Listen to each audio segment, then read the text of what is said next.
আজকে তোমাদের সাথে শেয়ার করবো একটা নারকেল পিঠের রেসিপি। তাই অবশ্যই তো নারকেলের প্রয়োজন। নারকেলটা ভালো করে কুড়ানোর জন্য বসিয়ে দিয়েছিলাম বোনকে, আর বোন বেশিরভাগটা করেছিল নারকেলটা, আর আমি একটু সামান্যতর করেছিলাম। আর তারপর নারকেলটা দিয়েছিলাম মামির কাছে। মামি নিয়ে কড়াইতে দিয়ে দেওয়ার পরে চিনি দেওয়ার পরে অনবরত এটা নাড়তে হবে, নাহলে তলা ধরে যেতে পারে। তারপর দিয়ে দেবে তোমরা এলাচ, যেটার কারণে ভীষণ সুন্দর একটা গন্ধ বেরোবে পিঠে থেকে। আর আমরা দেবো গুড়, তোমরা চাইলে দিতে পারো নাও দিতে পারো। এই গুড়টা দেওয়ার কারণে দেখবে পুরটা পুড়ে একদম লালচে কালার হবে, আর খেতেও ভালো লাগে, গুড়ের সেন্ট বেরোয়। তোমরা এটা দিতে পারো। আর এই পুরটা ভালো করে ফুটে আসলে তোমরা নামিয়ে নেবে।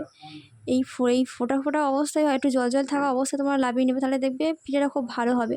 আর মা বসেছিল পিঠেটা বানাতে, আমি তোমাদের সাথে শেয়ার করে দিচ্ছিলাম যে কীভাবে মা বানাচ্ছে। তো তোমরা দেখে নাও, তোমরা চাইলে এরকমভাবে চেষ্টা করে তোমরা এরকম বানাতে পারো। আর পিঠেটা কেমন হয়েছে তোমরা বলো। আর একটা শেপের বানানো হয়েছিল, সেটা হচ্ছে মোমো শেপের, যেটা আমার বোন বানিয়েছিল। তো এই মোমো শেপের, এটা কিন্তু মোমো নয়, এটা কিন্তু নারকেলি পিঠে। তো কেমন লাগে জানিও। তো 15 মিনিট অপেক্ষা করার পর নামিয়ে